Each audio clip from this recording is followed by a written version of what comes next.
And I'm the managing partner of Mignucci Law Firm. Gustavo is actually award-winning attorney here in Dallas. He's voted one of the best attorneys by D Magazine under 40. There's car accidents, there's slip and falls if you're injured at an establishment due to the business's negligence, whether possible, so that they can generate a big profit.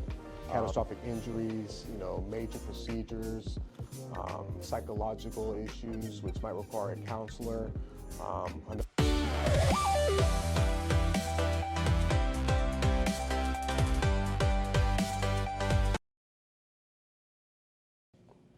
Hi everyone, thank you for joining us today. I'm your host Inderjit Singh, and welcome to another episode of WorkTalk Series. Today we're sitting with Gus Mignucci at the Mignucci Law Firm, and we will be talking about him and his practice and learn a little bit more about the personal injury side of the business. So, Gus, welcome to the WorkTalk Series podcast. How are you doing today? I'm good. Thank you for inviting me.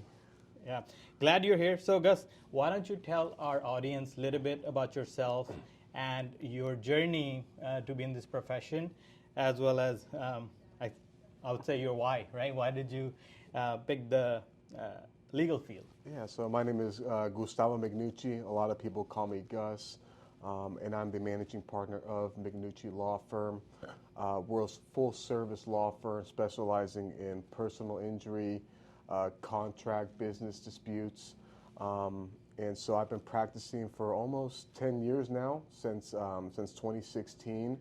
And the reason why I got into the legal field was to help people. It's very rewarding, the work that I do. I help a lot of individuals whenever they're harmed, either physically or financially. And so it's a real passion of mine to help individuals, small people go up against the insurance companies and bigger corporations to make sure they're not taken advantage of, and to make sure that they're fully compensated for everything that they deserve and they're entitled to. Very good. And Gustavo is actually award-winning attorney here in Dallas. He's voted one of the best attorneys by D Magazine under 40. So we're going to have a good conversation with him today and kind of learn a little bit more about the profession and the areas, because I know when coming from a background and sometime this personal injury area may be looked at as a stigma, right? Some people are scared because of language barrier and other things, and we're gonna start off with that. So the personal injury lawyers, Gustavo, it often stuck with the ambulance chaser stigma, right? How do you explain that? Like, for example, how do you navigate the stigma, and which separate high-quality attorneys from the settlement mill? Yeah, so a lot of people, they label personal injury lawyers as ambulance chasers, but those are mainly the attorneys that are literally, chasing an ambulance, or, they're pulled over to the side of the road, listening to police scanners, seeing where accidents are happening, and then they show up to the scene of the accident, or they show up to the hospital and say, hey, I saw you were in an accident. We can help you out. We'll give you everything you want. And so that's where that stigma comes from. Our law firm, we don't do any of that. All of our clients come to us from mainly word of mouth.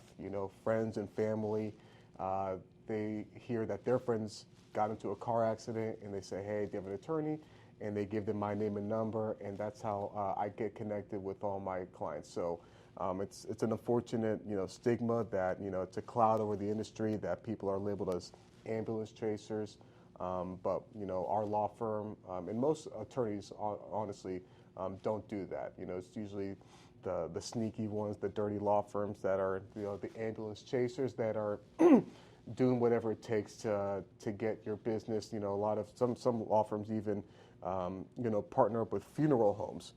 People die. And so instead of, letting the families grieve, some of these, funeral homes will, partner up with these law firms, and they get connected, and that's how they get cases. And so that's the unfortunate,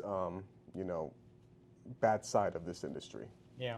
So that's what we want to share the information today. A lot of times, if we'll talk about, there are many different areas of personal injury.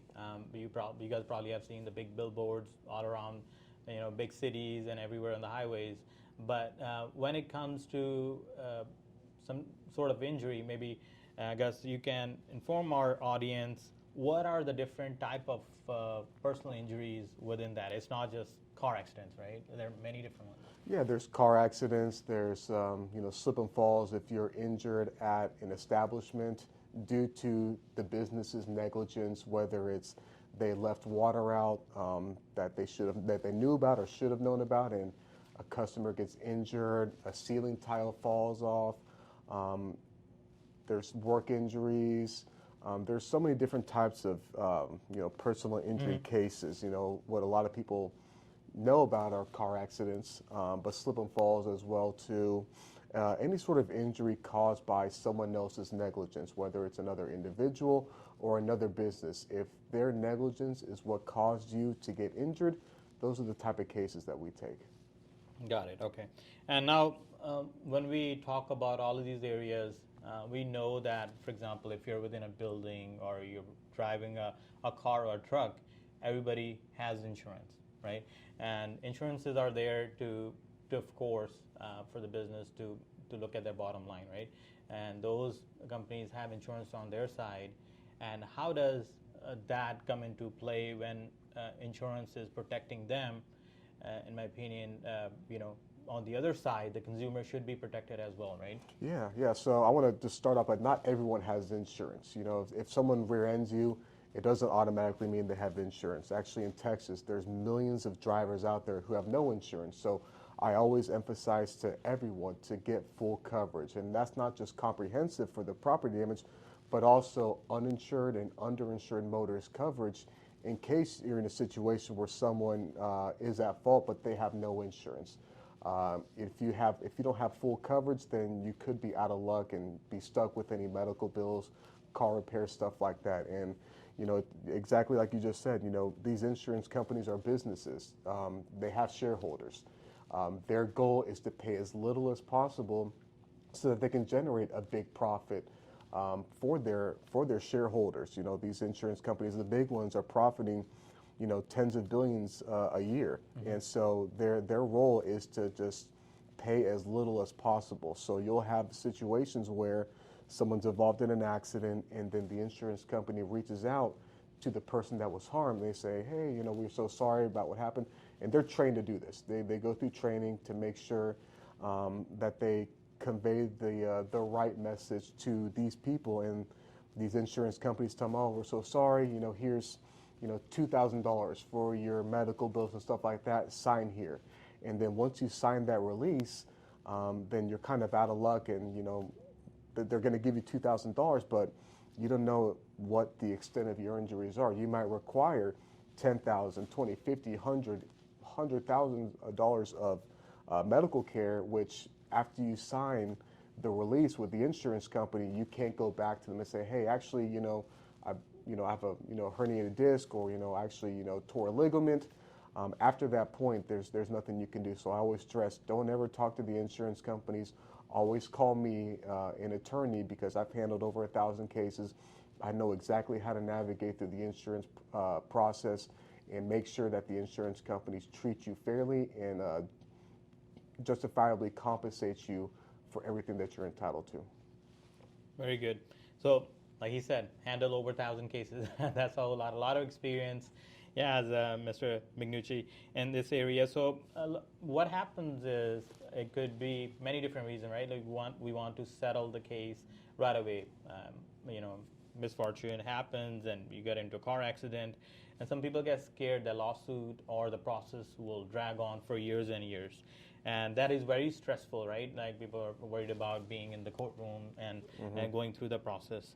What % of personal injury cases do actually go to trial versus behind, where you come with a resolution? Yeah, an overwhelming majority of cases do not end up going to trial. Most clients don't end up stepping foot in court. At my firm, I'd say around 50% of my cases end up settling before you even have to file a lawsuit. And even if you have to file a lawsuit, that doesn't automatically mean that you're going to go in front of a judge or a jury. It just means that we have filed your case in court to preserve your claim, your statute of limitations, which is 2 years after the date of the incident for negligence cases. It's 4 years for the underinsured motorists because that's a contractual issue. But I'd say about 95% of cases end up settling without having to step foot in court. Okay, what happens is if a lawsuit is filed, you typically take depositions, which are usually nowadays are done via Zoom or in person and not at the courthouse. And then you go to mediation, which is where most of these litigation cases end up settling. But if you don't settle at mediation, then the next step is trial. But anywhere in between that time, you can settle with the insurance company. That's typically what happens. So, especially at our firm, I'd say, less than 5% of our cases end up actually going to trial. Okay, so I mean, some people get scared like with the process as we talked about. Mm-hmm. So can you tell us a little bit more about mediation? How does it work? So mediation is typically the last step before trial. Typically it's after depositions have been taken. Both sides know exactly what the other is going to say. At trial, we have a good idea of what the evidence is going to show. And so mediation traditionally is whenever I'll give you a situation, myself and my client, we're in one room, okay? And then the insurance company and their attorney is in a different room. And then there's a mediator who kind of acts like a judge. Okay. He's a neutral third party, and they have no say into the case, so they cannot force one side or the other to settle. What they do is they go from room to room, listening to each party's side of the story, and then they convey the demands that we make to the other side, and then they convey the offers from the insurance company and their attorney back to us, and then the mediator just goes back and forth, just trying to get us to agree to a settlement. The mediator it's typically an attorney, and they advise you. They say, hey, I think your demand is too high. You're asking for too much. Or they might go to the other side and say, hey, your offer is way too low. I think a judge and a jury would award, substantially more, or they would come to us and say, I think a jury would award substantially less than what you are asking for. But the mediator's job is just to try to get both sides to agree to a settlement amount to get the case wrapped up, to avoid any additional litigation costs or the stress and time of going to trial. Thank you. Thank you for explaining. Actually, I did not know. I heard the word mediation, but wasn't not sure. So let's transition over to the process, right? Say someone gets in an accident. For example, let's talk about car accident or trucking accident. What is the immediate aftermath? What they should do? The first thing that they should do is contact the police. Make sure, especially for a car accident, make sure the police come out and make a crash report. Okay, the police officers are trained to reconstruct an accident. They listen to both sides of what happened in the accident, any witnesses, and they draft a police report. So it's very important that we have a police report, just because we want to be able to show the insurance company, judge, and jury exactly what happened, what the trained police officer believes happened in the accident. And the police report has all sorts of information. The details about the parties, the vehicle information, insurance information, any witnesses, and then a narrative of what the police officer believes what happened. Obviously, the officer most likely was not at the actual scene of the accident, so they don't know exactly what happened. But like I said, they're trained to investigate and interview both drivers, multiple parties, if it's a multiple car pileup, and then they determine what they believe happened. It's not it's not controlling in the case, but it is a major anchor. So it's a major piece of evidence. And so that's the first thing that you do, is you want to contact the police. You also want to take pictures. So take pictures of the damage from all vehicles involved, license plates, insurance information, stuff like that. If it's a slip and fall at a store, you want to take pictures of the scene of where the injury occurred, where the incident happened, whether it's a puddle of water or a ceiling tile fell or a product fell on you. You want to take pictures if you can. Obviously, there's situations where you're so injured that you're not thinking about taking pictures, which that's understandable. You're trying to get better. You're just trying to survive. But if you can, that definitely helps and goes a long way. And then the third thing I recommend is just to call me. Call an attorney right away. Don't talk to the insurance company. You're not legally obligated to talk to the insurance company. That's a big misconception. A lot of people think, oh, insurance companies call me, I have to talk to them, I have to answer their questions. You don't have to do that. It's always best to let an attorney like me handle all communications with the insurance company, because the insurance company, like I said, they're trained to make it seem like it was your fault. The questions that they ask will be leading and confusing, and they'll try to make it seem like either you're at fault or you weren't that hurt, or whatever the case may be. So like I said, yeah, the third thing you want to do is just call me directly and let me handle all the communications with the insurance company or the business. All right. We'll get into a little bit more about what they should never do, as Gus talked about talking to the party insurance. And one of the things you can do, as addition to getting in contact with Gus, is that's part of the reason we have created this agent, AI Singh, right? I think the QR code is here or here. Scan it. Right away, in multiple languages, you can learn what are your rights and what you can and cannot do. Part of the reason is that sometimes because of language and other things you're not able to convey, and we are forced to provide the information where you don't want to. So you can definitely use that, and immediately after that get in touch with an attorney to get the right guidance. What are some of the other things, Gus, a consumer should never do in that scenario? The main thing is, talk to the insurance company. That'd be the main thing. Also, if you're injured, get medical treatment. Okay, if it's severe enough, have an ambulance, take you, go to the hospital, the ER.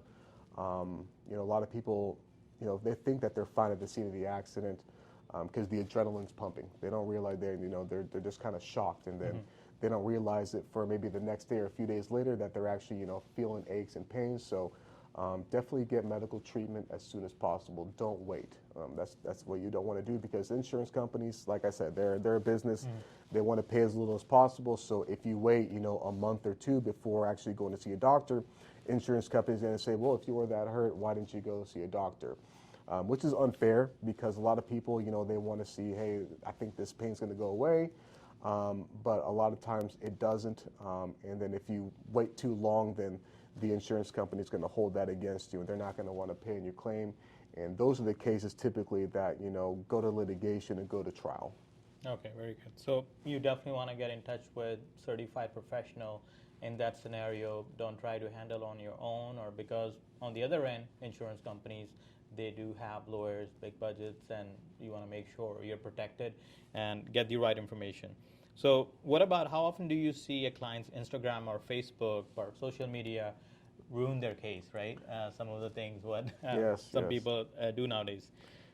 I've seen it happen several times where an individual is claiming that they're disabled or that they're not able to perform, chores around their house, but then they're posting on Instagram or Facebook or TikTok that they're rock climbing or skydiving or lifting heavy machinery or items, which, they get to use that against you. So whenever I sign up a client, I always let them know, don't post anything on social media about the accident.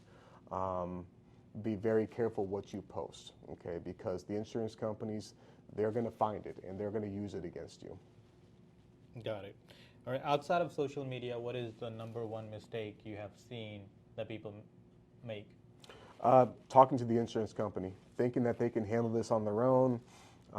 It's definitely not smart to do that, just because, like I said, the insurance company, they're going to get a recorded statement, and if you say something wrong, or you confused about the question, they're going to hold that against you. They're going to put that up in front of the judge and the jury, and it could be bad for you. So that's why I'm always telling my clients, don't talk to the insurance company. Let me do that for you,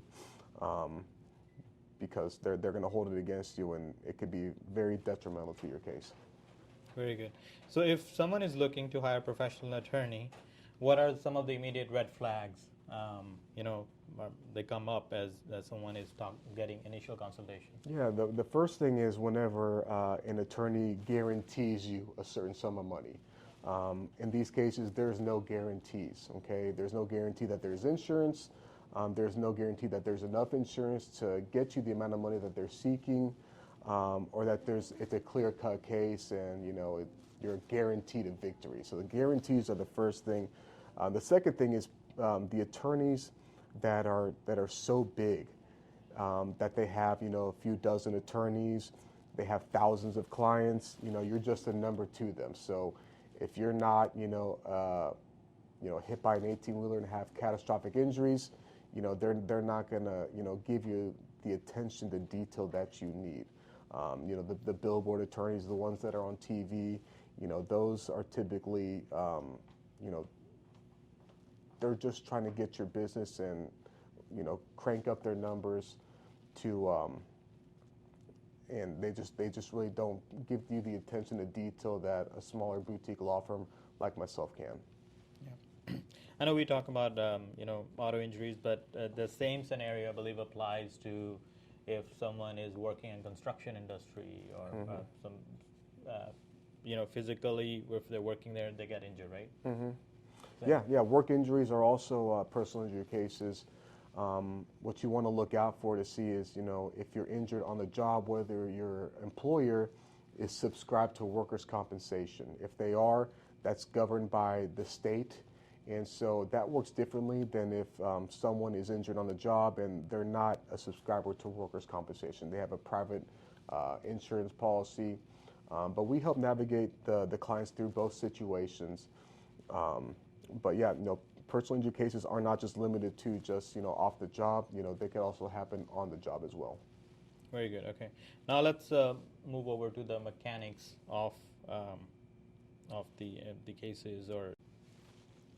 All right, let's talk about the mechanics of the case, right? We can quantify a lot of things, but there are some things we cannot quantify. For example, hospital bills, lost wages are easy to quantify.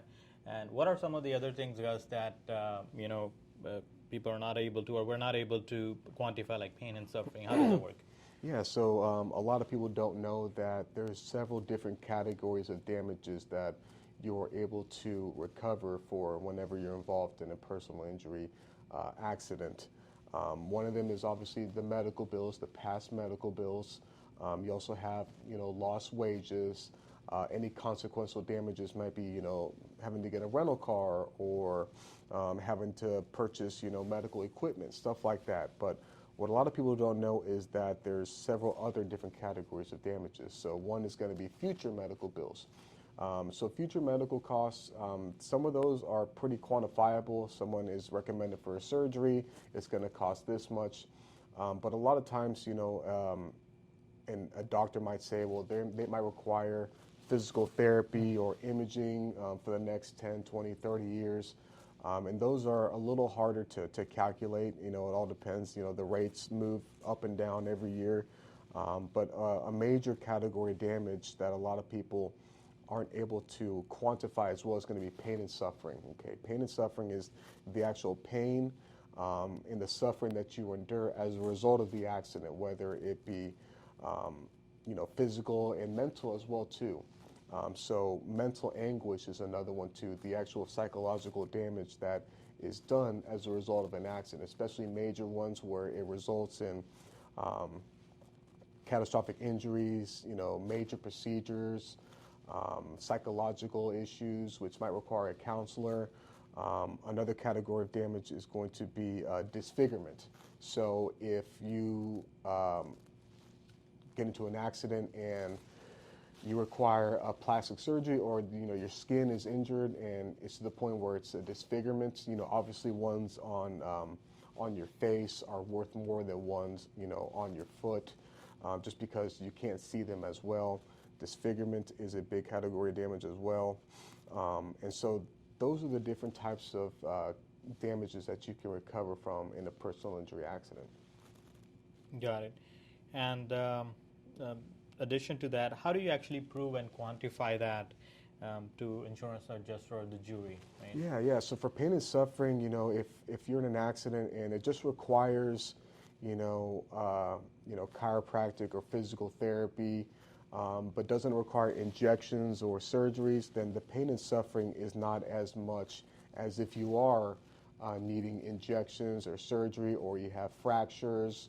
The more catastrophic your injuries are, the more invasive and the more serious your medical treatment is, the more pain and suffering, disfigurement, mental anguish that you are able, that a jury is more likely to award you at the end of the day.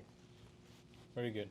Now let's talk about the modern technology, how it's impacting this area, right? Now we talk about, the massive rise in Uber and Lyft, even self-driving cars in the future.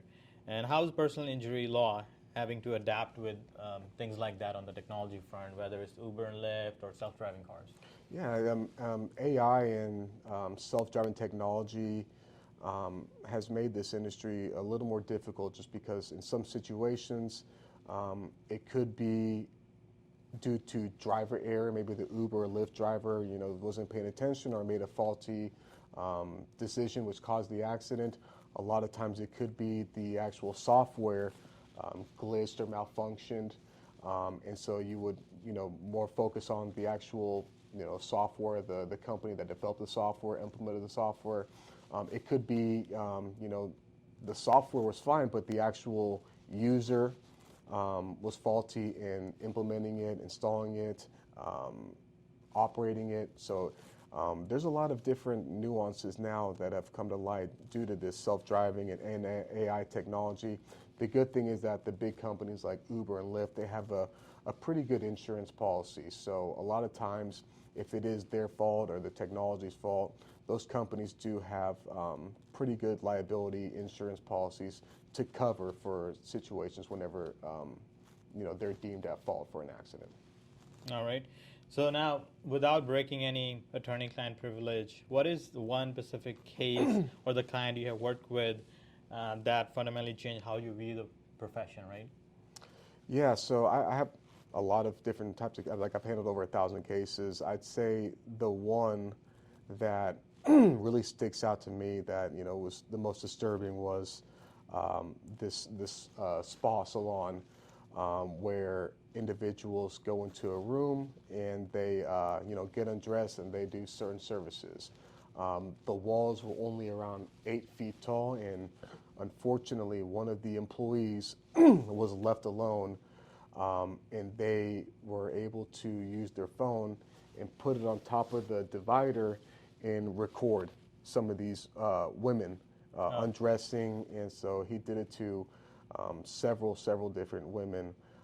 And so we were able to hold the business liable for that, because they had noticed that this person was violating their company code by using their cell phone. They were required to put their cell phones in a secure area, and they had camera footage that this guy was using his cell phone left and right, and that he was specifically targeting these women and sending them to one specific room where he could go into the janitor's closet and prop his phone up and start recording these women. It's a very disturbing case, but luckily we were able to get a good resolution for our clients in that situation.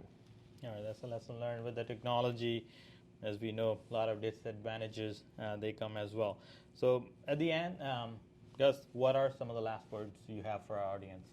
Yeah, so I'm a trained professional in this area, so I always recommend, whether you go with me or another experienced attorney, always get an attorney to represent you in these personal injury cases, as well as any business disputes as well, too. Contracts, disputes, employment issues, any sort of business dispute I help out with as well.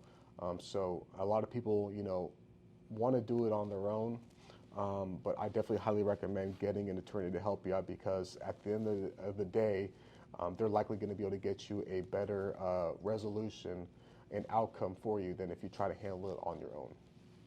Very good. All right, you heard it from the man himself, rated one of the best attorneys here in Dallas by D Magazine, Gustavo, who has handled more than 1,000 cases. So thank you for joining us today. Thank you, Inderjit.